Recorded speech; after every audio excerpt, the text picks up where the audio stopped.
हरे कृष्णा। धेनुकासुर का वध। इस प्रकार श्री कृष्ण अपने अग्रज बलराम के साथ अपनी कौमार अवस्था बिताकर पौगंड अवस्था में प्रविष्ट हुए। यह अवस्था 6वें वर्ष से 10वें वर्ष तक रहती है। तब सभी ग्वालों ने परस्पर मंत्रणा की कि वे इसके लिए राजी हो गए कि जो बालक 5 वर्ष के हो गए उन्हें चारागाह में गौवें ले जाने का उत्तरदायित्व दिया जाए। गौवों का उत्तरदायित्व प्राप्त हो जाने पर कृष्ण तथा बलराम ने अपने कमल जैसे चरण चिन्हों से वृंदावन की भूमि पवित्र की। ग्वालों तथा बलराम के साथ कृष्ण अब गौवों को आगे लिए हुए फूलों, साग सब्जियों तथा घास से पूर्ण वृंदावन के जंगल में प्रविष्ट होने पर अपनी वंशी बजाने लगे। वृंदावन का जंगल भक्त के विमल मन के समान स्वच्छ था और मधुमक्खियों, फूलों तथा फलों के से लदा था। उसमें पक्षी चहक रहे थे और स्वच्छ जल वाले सरोवर समस्त श्रम को हरने वाले थे। वहाँ सदा मधुर संगीत, मधुर सुगंधित वायु बहती रहती थी जिससे मन तथा शरीर प्रफुल्लित हो जाते। कृष्ण अपने सखाओं तथा बलराम सहित जंगल में प्रविष्ट हुए और अनुकूल वातावरण देखकर उन्होंने जी भरकर आनंद लूटने की इच्छा की। कृष्ण ने देखा कि सारे वृक्ष फलों से लदे हैं और नई नई टहनियाँ नीचे आकर पृथ्वी का स्पर्श कर रही है, मानो वे उनके चरण कमलों का स्पर्श करके उनका स्वागत कर रही हो। वे वृक्षों, फूलों तथा फलों के इस तरह के भाव से अत्यंत प्रसन्न थे और उनकी इच्छाएं जानकर हंसने लगे। तब कृष्ण अपने बड़े भाई बलराम से इस प्रकार बोले, हे भ्राता, आप हम सब में श्रेष्ठ है और देवता आपके चरण कमलों की पूजा करते हैं। आप देखते नहीं कि ये फलों तथा फूलों से लदे वृक्ष आपके चरण कमलों की पूजा करने के लिए नीचे झुके हैं।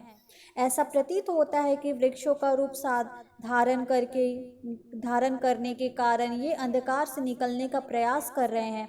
वस्तुतः वृंदावन की भूमि में उत्पन्न वृक्ष सामान्य जीव नहीं है। उन्होंने अपने पूर्व जन्मों में निर्गुण दृष्टिकोण रखने के कारण इन्हें इस जड़ जीवन में रहना पड़ा है, किंतु अब इन्हें वृंदावन में आपके दर्शन का अवसर प्राप्त हुआ है और अब वे आपके सानिध्य के द्वारा आध्यात्मिक जीवन में आगे बढ़ने के लिए प्रार्थना कर रहे हैं। सामान्यतः तमोगुणी जीव वृक्ष का शरीर धारण करते हैं। निर्विशेषवादी चिंतक उसी तमस या अंधकार में रहते हैं, किंतु आपकी उपस्थिति का पूरा लाभ उठाकर वे उसे समूल नष्ट कर देते हैं। मेरे विचार से जो भौरे आपके चारों ओर गुनगुना रहे हैं वे पूर्व जन्म में आपके भक्त रहे होंगे। वे आपका साथ नहीं छोड़ना चाहते, क्योंकि आपसे बेहतर तथा अधिक वत्सल स्वामी और कौन हो सकता है। आप परम तथा आदि भगवान हैं और ये भौरे हर क्षण गुनगुना कर आपके यश को फैलाने का प्रयत्न कर रहे हैं। मेरे विचार से इनमें से कुछ अवश्य ही महान ऋषि तथा आपके भक्त होंगे और उन्होंने भौरे का रूप धारण करके अपना वेश छुपा रखा है, क्योंकि वे एक क्षण भी आपका साथ छोड़ना नहीं चाहते। हे भ्राता, आप परम पूज्य ईश्वर है। जरा देखो तो किस तरह यह मोर आनंद विभोर होकर आपके समक्ष नाच रहे हैं। सारे मृग जिनका आचरण गोपियों के समान है आपका उसी प्रेम के साथ स्वागत कर रहे हैं और इस जंगल में रहने वाली कोयलें आपका अत्यंत हर्ष तथा मधुर ध्वनि के साथ स्वागत कर रही है, क्योंकि वे सोचती है कि उनके घरों में आपका प्राकट्य अत्यंत मंगलकारी है। यद्यपि वे सब पशु तथा वृक्ष है, तो भी ये वृंदावनवासी आपका गुणगान कर रहे हैं। वे आपका स्वागत अपने सामर्थ्य भर करने को तैयार है। जिस प्रकार महात्मागण अपने घर पर अन्य महापुरुष का स्वागत करते हैं, जहाँ तक यहाँ की भूमि का प्रश्न है, वह अत्यंत पवित्र तथा भाग्यशाली है, क्योंकि इसके शरीर पर आपके चरण कमलों के पद चिन्ह बने हुए हैं।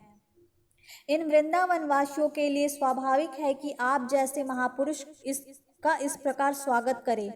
जड़ी बूटियां, लताएं तथा वृक्ष भी आपके पाद पद्मों का स्पर्श पाकर धन्य हैं और ये छोटे छोटे पौधे अपनी टहनियों से आपकी उंगलियों के नख द्वारा छुए जाने के कारण कृतकृत्य हो गए हैं। पर्वत तथा नदियां भी आप अपने को धन्य मानती है, क्योंकि आप उनकी ओर देख रहे हैं। इन सबसे ऊपर ये ब्रजांगनाएं या गोपियां हैं। जिनके सौंदर्य से मोहित होकर आप अपने विशाल भुजाओं से उनका आलिंगन करते हैं।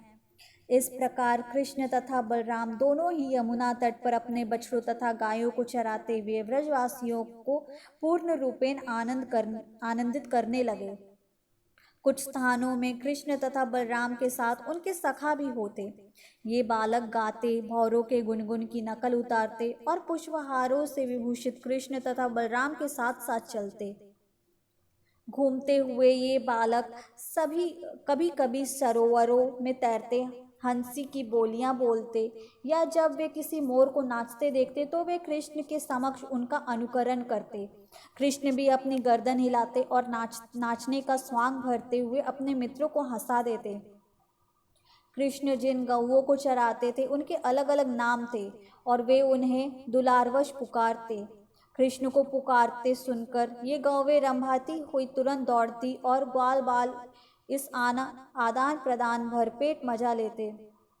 वे विभिन्न प्रकार की पक्षियों की ध्वनि तरंगों का अनुकरण करते, जिनमें से चकोर, मोर, कोयल तथा भारद्वाज प्रमुख थे।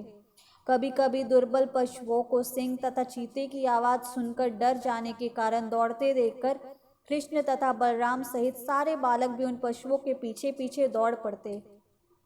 जब वे कुछ थक जाते तो बैठ जाते और बलराम कुछ आराम करने के लिए अपना सिर किसी बालक की गोद में रख देते और कृष्ण तुरंत आ जाते और बलराम के पांव दबाने लगते और कभी कभी ताड़ का पंखा लेकर बलराम के ऊपर झलते, जिससे सुखद हवा निकलने पर उन्हें थकान से कुछ राहत मिलती। कभी कभी बलराम के विश्राम करते समय बालक नाचते या गाते और कभी कभी वे आपस में कुश्ती लड़ते या फिर कूदते फांदते। जब बालक इस प्रकार व्यस्त होते तो कृष्ण भी उनके साथ हो लेते और उनके हाथ पकड़कर उनकी संगति का लाभ उठाते या उनके कार्यों की प्रशंसा करते हंसते। जब कृष्ण थक जाते तो वे किसी बड़े वृक्ष के नीचे या किसी ग्वाल बाल की गोद को तकिया बनाकर लेट जाते। तब कुछ बालक आकर उनके पैर दबाते और कुछ पत्तियों से बनाए गए पंखों से हवा झलते। कुछ अधिक भाग्यशाली बालक उन्हें प्रसन्न करने के लिए मीठी मीठी तान में गाना गाते। इस तरह शीघ्र ही उनकी थकान दूर हो जाती। भगवान कृष्ण, जिनके पांव लक्ष्मी भी दबाती है, अपनी अंतरंगा शक्ति का विस्तार करके ग्रामीण बालक के रूप में प्रकट होकर ग्वाल बालों के साथ मिलकर उनका साथ देते। किंतु एक ग्रामीण बालक की भांति प्रकट होने के बावजूद ऐसे अवसर आते रहते जब वे अपने को श्री भगवान सिद्ध कर देते। कभी कभी लोग अपने को भगवान बताकर अबोध लोगों को ठगते हैं। वे केवल ठग सकते हैं, ईश्वर की शक्ति का प्रदर्शन नहीं कर सकते। जब श्री कृष्ण इस प्रकार अपने परम सौभाग्यशाली ग्वाल बालों के साथ अपनी अंतरंगा शक्ति का प्रदर्शन करते हुए अपनी दिव्य लीलाओं में व्यस्त थे तो उन्हें अपनी ईश्वरीय अति मानवीय शक्ति को प्रकट करने का एक अन्य अवसर प्राप्त हुआ। उनके परम मित्र सुदामा, सुबल तथा शोथ कृष्ण ने उन्हें तथा बलराम को अत्यंत स्नेहवश इस प्रकार संबोधित किया। हे बलराम, तुम अत्यंत बलवान हो, तुम्हारी भुजाएं अत्यंत सुदृढ़ है। हे कृष्ण, तुम सभी प्रकार के उपद्रवकारी असुरों का वध करने में अत्यंत पटु हो। क्या तुम दोनों को पता है कि इस स्थान के निकट ही तालवन नामक एक बड़ा जंगल है। यह वन ताड़ के वृक्षों से पूर्ण है और सारे वृक्ष फलों से लदे हैं। इन फलों में से कुछ गिर चुके हैं और कुछ वृक्ष पर ही पककर लगे हुए हैं। वह अत्यंत रमणीक स्थान है, किंतु महान असुर धेनुकासुर के कारण वहां जाना अत्यंत कठिन है। कोई भी जाकर वृक्षों के फल नहीं ला सकता। हे कृष्ण तथा बलराम, यह असुर एक गधे के रूप में वहां रहता है और उसके साथ वैसा ही रूप धारण करके अन्य असुर भी रहते हैं। वे सबके सब अत्यंत बलशाली है, अतः उस स्थान तक पहुंचना बहुत कठिन है। प्रिय भाइयों, तुम दोनों एकमात्र ऐसे पुरुष हो जो इन राक्षसों को मार सकते हो। प्राण भय से वहां आपके अतिरिक्त अन्य कोई नहीं जाता, यहाँ तक कि पशु भी नहीं जाते और वहां एक भी पक्षी निवास नहीं करता। सबों ने बसेरा छोड़ दिया है। केवल उस स्थान से आने वाली सुगंध का ही आनंद लूटा जा सकता है। ऐसा प्रतीत होता है कि अभी तक उन मधुर फलों का किसी ने स्वाद भी नहीं चखा है। हे कृष्ण, हम तुमसे स्पष्ट कह देते हैं कि हमें इस मधुर सुगंध से अधिक आकर्षित है। हे बलराम, यदि तुम चाहो तो चलकर इन फलों का आनंद लिया जाए। इन फलों की सुगंध चारों ओर फैल रही है, क्या तुम्हें यहाँ उनकी सुगंध नहीं आ रही? जब बलराम तथा कृष्ण से उनके घनिष्ठ मित्रों ने इस प्रकार प्रार्थना की, तो वे उन्हें प्रसन्न करने के उद्देश्य से अपने मित्रों के साथ हंसते हुए उस वन की ओर चल पड़े। तालवन में प्रवेश करते ही बलराम अपनी हाथी जैसी शक्ति को दिखाते हुए वृक्षों को हिलाने लगे। इस झटके से सारे पके फल पृथ्वी पर आ गिरे। फल गिरने की आवाज सुनकर वहां पर गधे के वेश में वास कर रहा धेनुकासुर उस ओर तेजी से बढ़ने लगा। इससे सारी धरती और सारे वृक्ष हिलने लगे, मानो भूकंप आ गया हो। सर्वप्रथम यह असुर बलराम के समक्ष प्रकट हुआ और उनकी छाती पर अपनी पिछली टांगों से दुलत्ती मार दी। बलराम पहले कुछ नहीं बोले, किंतु वह असुर पुनः अपनी बलपूर्वक तेजी से दुलत्ती मारने लगा। इस पर बलराम ने तुरंत ही अपने एक हाथ से उस गधे के पैर पकड़कर चारों ओर घुमाकर वृक्ष की चोटी पर फेंक दिया। जब बलराम उसे घुमा रहे थे, तभी असुर के प्राण निकल गए। बलराम ने उसे सबसे ऊंचे ताड़ वृक्ष के ऊपर फेंका। इस असुर का शरीर इतना भारी था कि वह वृक्ष टूटकर अन्य वृक्षों पर गिरा, जिससे अनेक वृक्ष धराशायी हो गए। ऐसा प्रतीत हुआ मानो इस वन में भारी अंधड़ आया हो और सारे वृक्ष एक एक करके गिर रहे हो। इस तरह के असामान्य बल का प्रदर्शन विस्मयकारी नहीं है, क्योंकि बलराम अनंत शेषनाग के रूप में श्री भगवान हैं, जो अपने सहस्त्रों फनों पर समस्त लोकों को धारण किए हुए हैं। यह संपूर्ण विराट जगत उनके द्वारा उसी प्रकार पालित है, जिस प्रकार ताना बाना कपड़े की बुनाई को धारण किए रहते हैं। जब यह असुर वृक्षों के ऊपर फेंक दिया गया, तो धेनुकासुर के सारे मित्र तथा सहयोगी एकत्र हो गए और उन्होंने अत्यंत वेग से बलराम तथा कृष्ण पर आक्रमण कर दिया। वे अपने मित्र की मृत्यु का प्रतिशोध लेने पर तुले थे, किंतु कृष्ण तथा बलराम हर गधे की पिछली टांगे पकड़कर उसे चारों ओर घुमा देते। इस प्रकार उन सबों को मारकर वृक्षों के ऊपर फेंक दिया। गधों के शवों के कारण अत्यंत अद्भुत दृश्य हो गए थे। ऐसा प्रतीत हो रहा था मानो विविध रंगों के बादल वृक्षों के ऊपर एकत्र हो रहे हो।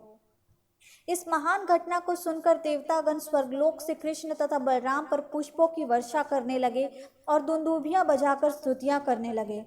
धेनुकासुर के वध के कुछ दिनों के बाद लोग तालवन जा जाकर फल एकत्र करने लगे और पशु भी निर्भय होकर वहां उगी घास चरने के लिए आने लगे।